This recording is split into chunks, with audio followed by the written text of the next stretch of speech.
Hello, everyone, and welcome back to the Rundown. I will be your host today, Craig DeLuz, coming at you from the West Coast, the left coast, behind the Iron Curtain, otherwise known as the Sierras. But as we all know, I do not do this program by myself. That's right. My name is Mike Piroworski. I am your co-host. That's the co-host from the East Coast, the coast with the co-host with the most here on the Rundown. As Craig told you, to a Views Conservative News. It's great to have you here. Welcome back to the program. It's a great day, Craig. It's feeling like right in the middle of the week. I don't know what that's called though. Well, it might be. Mike. What day is it, Mike? It's hump day. Hump day! It's hump day. Hump day! That's right, folks. It is Hump Day. That's right. It is the middle of the week. It is the day in which we attempt to begin the weekend, sometimes with success, sometimes not. But hey, the fun is in the trying. Yes, and we try. We make our best effort to start the weekend today on Wednesday, and sometimes successful. At least mentally, my brain slips into weekend mode. That's it. The minimum that I'm going to allow. Well, exactly, and the whole idea is that we're trying to work a little bit less. I believe in the concept of work hard, play hard, and Monday through Tuesday I work really, really hard. So about midday through Wednesday, I'm about ready to chill. Yeah, I hear you. Exactly right. I'll put in a good 3-4 hours a day, and I'm beat. It's time to start the weekend. There. That's about all we got when you get to be our age, man. It's about 50 plus. You're like, yeah, okay, you got me for a good 4 or 5 hours, and then after that, you get what you get. Can't get in the way of afternoon nap time. So it becomes a little bit easier once you hit daylight savings time, because then it's already dark out. Yeah, but you gotta be up from your nap before it gets dark, otherwise you're not getting back up. So yeah. Or tell me if you've done this one. You've woken up like in the evening, thinking it's early the next morning. Yes. Yeah. And I do my best. Listen, I'm a nap counselor, Craig. I try to help people have the proper naps, and especially around my house. If you want a nap, it's got to be on a couch, in a lounge chair. It can be in the bed, but it has to be on top of the covers, fully clothed with a light on, or at least light coming in. If you kick your shoes off, if you get under the covers, you're going to bed. That's not a nap. I'm sorry. I appreciate the distinction. Never really thought about it that way, but now that you've kind of laid out kind of the parameters, it makes total sense. Yeah. Otherwise, you're just committing to going to sleep and hoping if you wake up, you'll do something again. But that just turns into 8 hours and 9 hours of sleep for somebody then. Yeah. No way. Not working. But that's kind of like that. Well, you know what? That's actually kind of like what we try to do. Like, beginning the week early. It's like beginning your night early. Yes, exactly right. Yeah. Except not quite as fun. You're just cheating yourself. That's all you're doing. I mean, nobody needs that much sleep anymore. No, you don't need to sleep through life, folks. You're not 10 or 12 years old. You can 3 or 4 hours. You're good. Just relax. Handling business. Get back. Speaking of handling our business, let's give a shout out to our sponsors. Handle some business. All right. Let's say hello to our good friends over at Hitman Industries. That's hitmanindustries.net. Hitmanindustries.net. If you have bought an AR in the past 5 years, odds are you already have one of their barrels. But now they sell direct to the public, so you can get your next barrel for your AR build or rebarrel the rifle you already have. Hitmanindustries.net. Our good friends at the California Republican Assembly, fighting a good fight behind the enemy line. Make sure you reach out to them and see what you can do to join that fight. And then if you want some awesome tactical gear, some web gear, go over and talk to our good friends at uscombatgear.com. That's right, folks. By the way, the folks over at California Republican Assembly, if you want to know how to vote, I know early voting's already taken place. I know you've already got your ballots. If you want to know how to vote, who the real conservatives are, the Republican wing of the Republican Party in California, all you got to do is go to cragop.org. That's cragop.org, and click on the endorsements tab. It'll tell you exactly who to vote and how to vote, whether you live in California or you're just registered to vote in California. We allow everyone to vote here in the state of California. Yeah, not Sometimes just I once. wonder, not that I'm advocating for people illegally voting, but sometimes I wonder, I'm like, just because you're a conservative and you leave California, under these new rules, you could probably still vote in California. Sure. Yeah, it's you might have left California, but that doesn't mean California is not in you, right? I would love, it's the funniest thing. People who escape from California, people who get out of California act like people who escaped from prison. Yeah. Yeah. It's like they're always free and they always have to share with us who are still in California how great it is that they have left. And you know what? That, just so you all know, yeah, that doesn't help at all. Doesn't make us feel any better. It may make you feel better, but when we also know that half the people that are leaving California are also whacked out liberals who are going to vote to ruin wherever you went to, Right. I don't feel quite as bad. Yeah. Listen, well, I ruined my own liberal land. Now I'm going to go try and create one somewhere else. Maybe it's what the reason, your policies that are doing it there, bro. Right. Not saying, just saying. Just saying. Yeah. All right, let's go ahead and get into today's news. Early voting, as I just said, has begun in many states, including the state of Georgia. Now, you might recall that according to the President of the United States, Georgia's new voting law, which has been in place for now, this is the second election. There was the primary election, and now there's the general election. This was referred to as Jim Crow 2.0, meaning it was going to be so oppressive. It was going to keep people, in particular people of color, from being able to vote. Well, the numbers are now in. We already know that in the primary election, we know that records were broken in terms of voter turnout as well as early voter turnout. And by the way, voter turnout for people of color, in particular for black folks. Significant numbers. And now we're finding that those numbers have been broken again. That's right, at least so far in early voting. In early voting in Georgia, the first day turnout has been the biggest it's ever been for a midterm election, even bigger than what happened in the primary. More people have shown up. They're saying here that more than 131,000 Georgians have cast votes since early voting began on Monday. I'm beginning to wonder, how are people voting with all of this oppression going on? With all of this Jim Crow? I mean, how are they defying Jim Crow? It is weird, right, Craig? Because we've heard nothing but the last 2 years of how we're infringing on people's rights. Old people not going to be able to vote. We're taking away food and water and sustenance from them on the day of vote.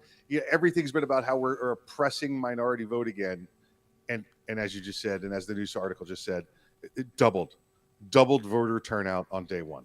I don't know, Craig. You know what it just reminds me of? We can't pass these new more free gun laws because it's going to be mayhem. It's going to be murder in the streets. It's going to be the Old West out here. Oh wait, the crime went down. So I did those of you who follow the program, if you watch us on the rundown or if you watch us on my channel, you noticed yesterday I did an interview, or not an interview, but I was on a panel and we were talking about are blacks being blocked from voting. And there were two conservatives, Brandon Tatum from the Officer Tatum Show and myself, and there were two liberals. And what was interesting about it was we kept asking them, show us one black person who's been denied the right to vote, right? Show us one, right? Give us one example of someone who has been denied the right to vote, or even show us what exactly in any of these laws is prohibiting specifically black people from being able to vote. And they couldn't name one, not one, in an hour-long show. They were given tons of opportunities and they couldn't name one. Well, this one time I had a friend, right, and he got a mouse in a beer bottle, and he knows a cop, and that guy said that if that happens, you get a free case of beer. Oh, and you can't vote. Yeah, he didn't say that. Or he didn't say that. The example, you're like, well, I heard that. Okay, it could be. It might have been. And you're like, what are you talking about? That's it. They have no answer for you. Same with the. Again, we're going to pass this new, freer gun laws, right? Get us back to what it's supposed to be. And It's going to be murder. It's going to be mayhem. When does that ever happen? It's never happened. But that's always the first response to lie and give the worst case scenario.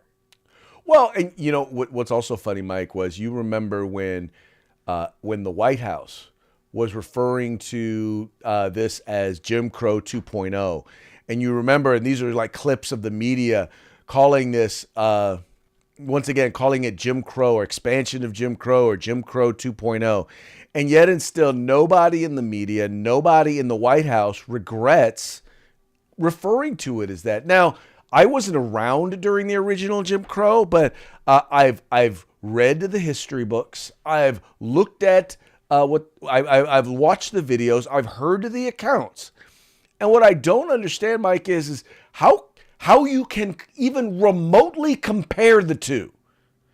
Yeah, it is offensive to what the people in the 1960s had to go through, or prior to the 1960s had to go through. And the worst part is, Mike, is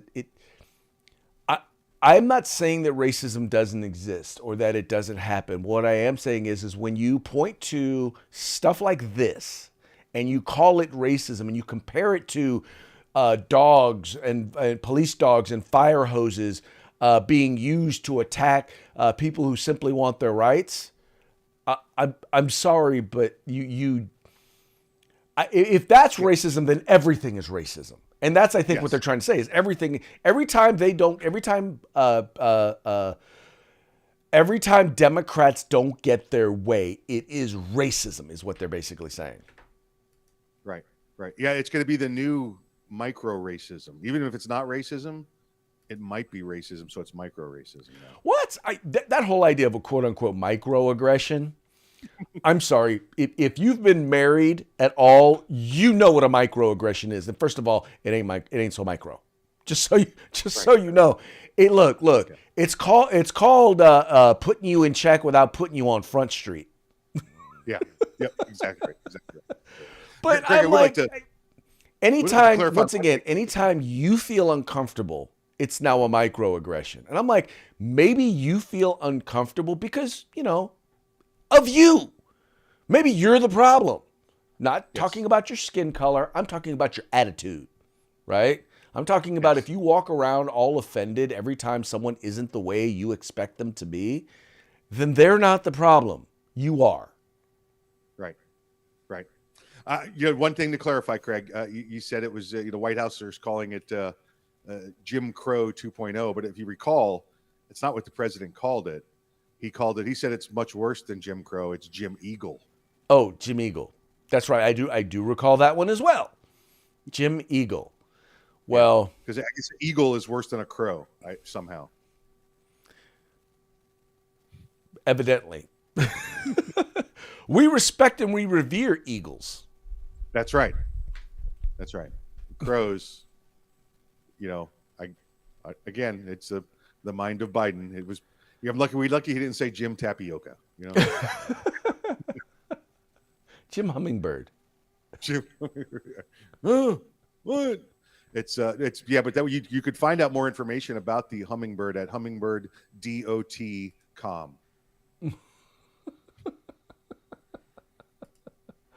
Oh, gotta love our current president, because he is just the gift that keeps on giving when it comes to comedy. I just wish he wasn't president. Yeah, exactly. Yeah. All right, moving right along. All right, Mike, you shared with us this one, the JROTC cadet. Now, they every year at a particular football game, they do a armed services night, and an individual, a student, decided that he was going to wear a Confederate uniform for that particular night. And here I'll pull up. There's the picture. There he is on the far right wearing a Confederate uniform. And the idea is to wear uniforms from different eras, right? And yes.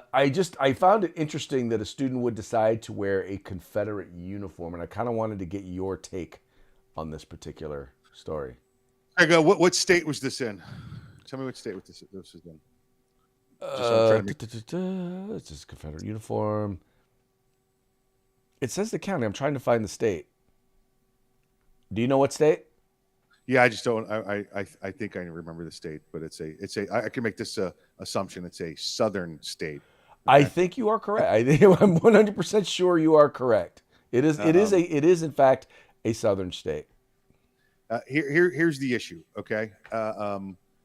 We know, and I'm trying to recall off the top of my head. It was something about 600,000 people in the United States died during the Civil War between the federal army and then the army of the Confederate States of America. Um, After the war, as part of the Reconstruction and the reconsolidation of the southern states into the North, part of the thing that, and we talked about this earlier in the week, which is kind of why this story it grabbed me. The president said, "Look, the only way for us to heal as a nation, rather than to put our southern brothers in jail, rather than to take the politicians and put them away, is to forgive them of those crimes and move on." Now, they did have restrictions. You remember, the politicians were not allowed to hold office ever again, but they could still collect their retirement checks and everything else. They weren't put away. They weren't put in jail.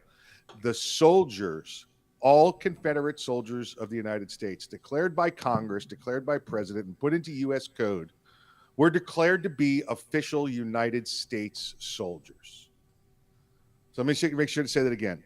All Confederate soldiers were made to be United States soldiers.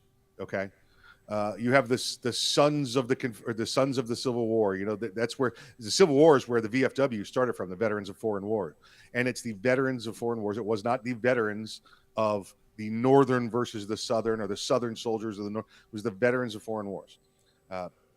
Every one of them, per law in the United States, is an American soldier, a U.S. soldier. Wearing that Confederate uniform during a remembrance, a memorial to all the generations of soldiers before us, is 100% accurate and incredibly respectful in my mind. And if you want to stand there and tell me, because they're wearing a gray uniform and you heard they supported slavery because you've never done a bit of research, then I don't care for you and hope to never have a conversation with you or ever have to sit next to you. Well, you know what? That was actually a very well-informed perspective, and it's one, by the way, that is historically accurate. In fact, many of the monuments of Robert E. Lee were there and maintained because he took a huge lead amongst Southerners, amongst Southern leaders and Southern military leaders in particular, to try to heal and get those who were part of the Confederate Army and those who were part of the Confederacy to reunite and re-accept their Americanism. In other words, they didn't want to have a divided America after the Civil War. They wanted to be one America. And many in the Confederate Army, including, once again, Robert E. Lee, went out of his way to make that a reality, to try and heal those wounds that were caused by so many Americans dying during the Civil War. Yeah, absolutely. Listen, I mean, it was not just something they did or said. All those Confederate soldiers were now eligible for what would be equivalent of VA care, Right. under the federal government.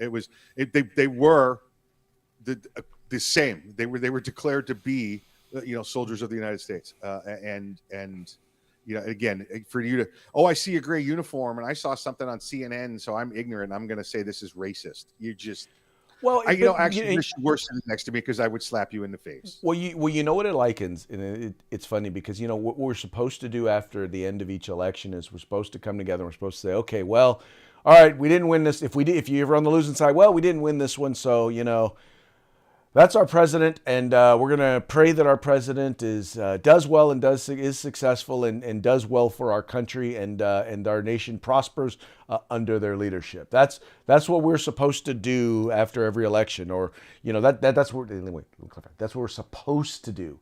What we're not supposed to do is we're not supposed to say, okay, well, we're now going to do full-blown investigations of our former president and do everything possible to try and find anything that he may have done either before he was in office or while he was in office, so that we can smear his name and have his supporters thrown in jail.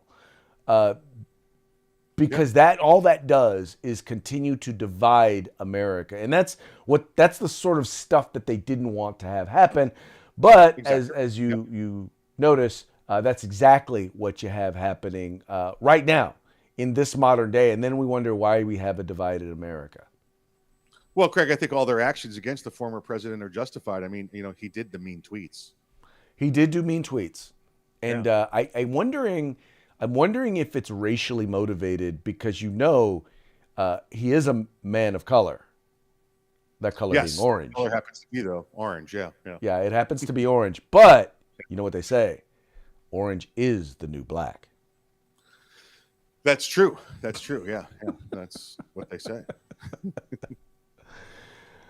Well, anyway, folks, the point is that it's important for people to understand your history. And what this young man was doing was demonstrating that he understands, or at least whoever advised him to wear the uniform understands history. The sad part is that too many of the woke left don't understand history, don't care to understand history. Their desire is to rewrite history in a way in which makes America look bad and evil. And those people, they're really the bad and evil ones. Yeah, you're correct as usual, Craig. This time, I try. All right, here in California, we have, you can imagine many of our schools, colleges, and universities, and even high schools have a very interesting perspective on free speech. Their belief on free speech is if you are on the left, you can say whatever you want, whenever you want, and you can be as offensive as you want.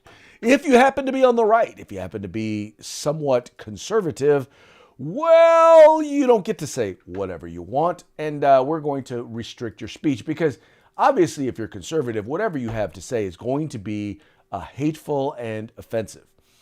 There was a policy that existed in a community college where students were putting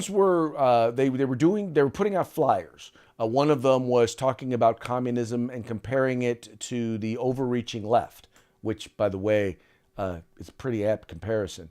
The other one was a pro-life flyer. Well, they were told that these things were offensive and they needed to put them on I guess there was a post that was considered a free speech post, and it's like over in some corner, because obviously if we're going to have free speech, let's not actually have it where everybody is, right? Where people will actually read it. You got to put it on that post way over there. They also made it so that they said, well, your flyers don't really talk to any club event or anything like that. And by the way, these are the Young Americans for Freedom. But they said, no, we don't, this isn't saying about any organizational event or anything like that, which, by the way, was not a written policy. So a judge has now overturned or struck down this speech code, right? It's actually, they call it a free speech code, but it actually is a speech code because it was used to only censor folks on one side, and that was conservatives. And the judge made it a point to point out that, look, you don't have a right as a university to censor speech just because you don't like it. The cornerstone of the First Amendment, right? That's what this was. The government used to, folks under England. Listen, if you stood up against the government, said anything against the government, you went to jail, or even worse, you were not allowed to stand up against the government, allowed to say anything, because if the government didn't like it, you went away. Listen, we just saw, what is this? It's the year 2022. We just saw King Charles in England ascend to the king position, right? And I don't know if you caught the stories, Craig. Those that were standing on the side of the road that were holding, poster boards that said "Abolish the monarchy, it costs too much," they were being arrested, Craig, because guess what? It's illegal to speak against the monarchy and create a disturbance doing so. They were going to jail. They don't have the First Amendment the way we have a First Amendment. And we're talking about something that was 250 years ago that we created, the First Amendment, to guarantee the stuff that the still King of England is doing to censor speech. Well, and free speech and the First Amendment exists to protect speech that you don't like, right? That the majority doesn't like. That's the point. I don't need free speech to protect something we all agree on. Yes. Right? We don't need that, because if we all agree on it, then why does it need protecting? It's to protect that speech that some might consider to be offensive, right? That some might disagree with, in particular when the majority disagrees. And in fact, sometimes the more offensive the speech, the more responsibility the First Amendment has to protect it. Well, you're just like, I don't believe in white supremacists. And when I say white supremacists, I mean white supremacists in the definition that we've always had, not the one they try to use now, which is basically, well, if you believe in being on time, if you believe in being organized, if you believe in logic and critical thinking, not that white supremacy. I do support that. I support that stuff. They call it white supremacy. But anyway, I'm talking about the white supremacy where, the guys in the hoods or the Nazis with the little mustaches, those guys, those people, right? Right. Those people who want to suppress other people's women, suppress other peoples of color simply based on the fact that they believe white people are better. But I will forever support their right to free speech. In my opinion, I think hate speech like that needs to be exposed. People need to see it, need to hear it, because they need to know, number one, that it exists. And if someone really believes that, I would rather know they believe it than have them make me think that, well, they agree with, equality and all of that, and come to find out that they don't. Yeah, Craig, I want to clarify something. Now, you said, to protect against offensive speech. It's not offensive. Just because you disagree with it does not make it offensive. All right, it doesn't. You're not protected from offensive speech. It's offensive is not the word I use when talking about. Well, it's against the First Amendment. It's offensive. No. Now, the Supreme Court did say we know. Vulgar things, or it could be offensive pornography or things like that. And again, they defined that as they can't put it in writing, but they'll know it when they see it. That's not what we're talking about. We're talking about. Well, I don't like President Biden because I think he has dementia. Well, that's offensive. No, it's not offensive. You're an idiot and don't know the definition of the word. You just disagree with me. That's all. Well, again, we're disagreeing. You and I are just disagreeing on terminology, but our point is the same. We both agree on what we consider to be unprotected or protected speech. Yeah. Let me say this. I'll finish it with this. Just because you're offended, that doesn't make it offensive. There you go. Okay, I think that is a beyond accurate description of the point. Anyway, and this judge has basically stood up and said so. So I'm we're starting to see more and more. We're starting to see courts start to stand up against some of this stuff, against some of this government censorship. Because, by the way, folks, that's exactly what this is. This is corporate America. This is academia. This is the government, a left-wing government, actually working together to censor and to limit the speech of people with which they disagree. And I will tell you, that is fascism, period. When you start having the institutions that mold and shape culture and society all working together to push a narrative and silence those who disagree with that narrative, that is fascism. Yeah, that's tyranny. That's exactly what that is. That is tyranny, and tyranny needs to be shut down. Yes. Yep. All right. Next we have, once again from California. Anyway, so in California, we passed a law that will help. The idea is to get information we have at our California State University at Davis. We have what's called the Gun Violence Research Center, which is basically, it's an anti-gun research group, and they don't really do research. Their goal is to create propaganda that then state actors can use to violate the Second Amendment rights of Californians. And their goal is to eventually expand that. They want to use this data to violate the civil rights of all Americans, in particular that Second Amendment right. Well, one of the laws actually allowed them to take information from gun owners and make that information, personal information, by the way, available to this research center. And by the way, only this research center. Now, we all know that, once you hand something over to a government entity, we know that data is going to get out because California is very, very good at doxing in particular gun owners. We did how horrible California is about databases and all of that, and they do not protect your personal information.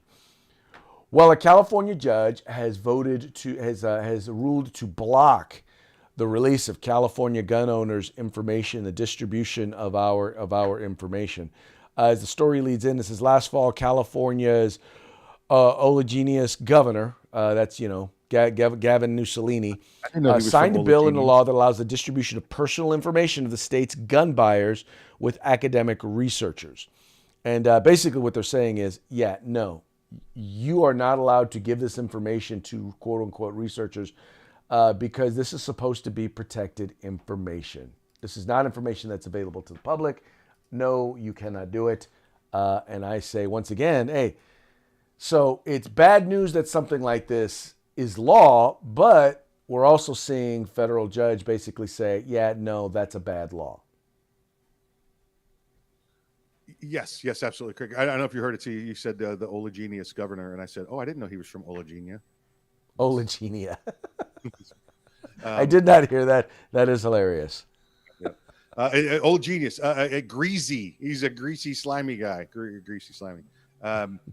Yeah, Craig, listen, you guys are on a roll there. Was this the same judge that struck down your free speech code? It was actually a different judge. You know, we've often said, those of us that are on the conservative side, that President Trump's greatest legacy would be refilling the courts to an incredible level with conservative, constitutional-minded judge. Let's say that, not even conservative, constitutional judges that believe in the law of the land rather than on emotion and trying to set new law.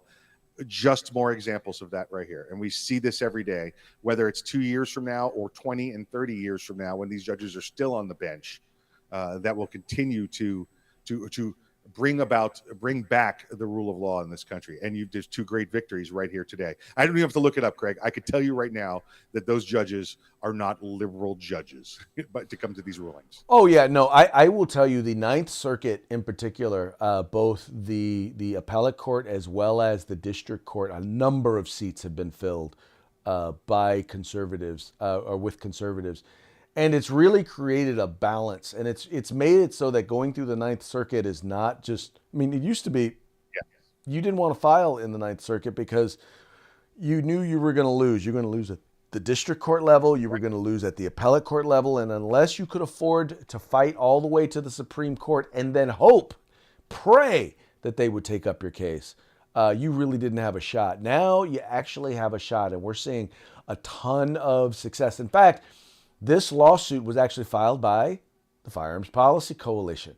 My good friends, folks who I do a lot of work with, host Morning Coffee with Craig with them. Once again, we are seeing now the fruits. And I will continue to say this. If Donald Trump did absolutely nothing else, the transformation he made of the judiciary by actually appointing people who, I don't know, are going to judge based on the law, based on the Constitution, I'm sorry, that is the number one thing that he did. And quite frankly, if that's all that he did, that was enough. Yep, exactly right. All righty. Well, we are now here near the end of the show, so guess what it's time for? It's time for our parting shots.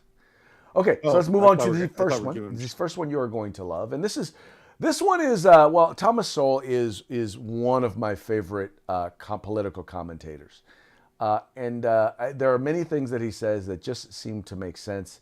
Not things that I didn't already know, didn't already believe, but the way he phrases them are just phenomenal. For example, Thomas Sowell said, "I have never understood why it is greed to want to keep money you have earned, but not greed to take money or to take somebody else's money." I also find it interesting that in their eyes, charity or it being generous with someone else's money is considered to be a moral thing. I don't get that. Craig, I've told you, listen, and obviously it's done piecemeal, but if you came to my door and you had you were the tax man or whoever you were, and you said, hey, I'm here to take 60% of everything. That's a robbery. That's what that is. You'd get shot in the face. Okay.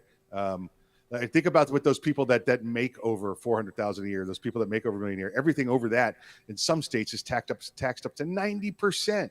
If you Right. came to my house and said, give me 90%, you listen, I got a lot of property in a backhoe. We could settle this right now. Notice to tax collectors who might show up at Mikey P's door.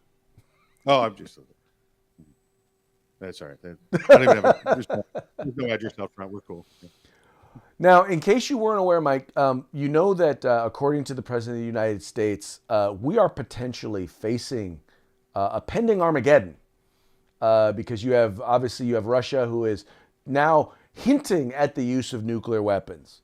But we can all feel safe now because the Vice President Kamala Harris, she says that the Biden administration is committed to making sure that the coming nuclear Armageddon is equitable, diverse, and affirming. Yes, yeah, I am, and I think she also is trying to get the first strike against minorities, so make sure they get first in line. Yeah, right. They get to be well, considering the fact that they're probably going to go after major big cities first. I think that's pretty much going to be a given. Yeah, there you go. See, works out. All right, and this last one is for California. California by 2026 or 2020, no, by 2024, 25% of all vehicles sold in California are required to be electric vehicles. By 2030, I believe it's supposed to be over 60%, and then by 2035, 100% of new vehicles sold in California are supposed to be electric vehicles. And in honor of that, we actually would like to honor one of the most popular electric vehicles that's being sold right now, and that is the Ford F-150 Lightning. That's right. The Ford F-150 Lightning is supposed to have, you're supposed to be able to go somewhere around 300 miles in this thing.